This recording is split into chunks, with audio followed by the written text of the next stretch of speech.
Mitrailleuses en main, prêts à tirer, les soldats de l'armée péruvienne ratissent l'immense jungle de la vallée de l'Apurimac N.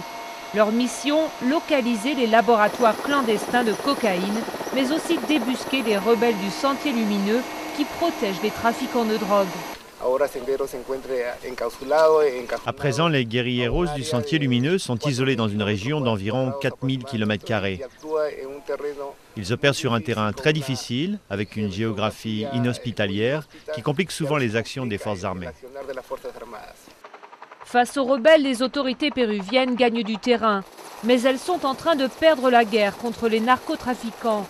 De plus en plus de feuilles de coca sont cultivées dans la jungle et les laboratoires fabriqués de façon artisanale se multiplient. Le système est bien rodé, les Péruviens se chargent de la culture et de la production. Les Mexicains, eux, s'occupent de la contrebande de la cocaïne.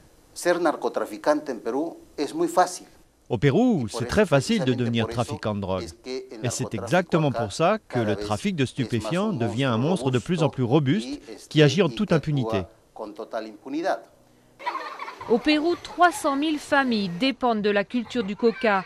Dans la vallée de l'Apurimac N, d'où provient la moitié de la production nationale de coca, les paysans n'ont pas le choix. Ce sont les narcotrafiquants et les rebelles qui dictent les règles. La présence de l'État dans ces zones est minime, voire nulle. À cause de cela, le trafic de drogue et l'insécurité s'installent dans les zones rurales. Aujourd'hui, le trafic de drogue au Pérou a pris une telle ampleur que le pays est en passe de détrôner la Colombie à la première place des exportations mondiales de cocaïne.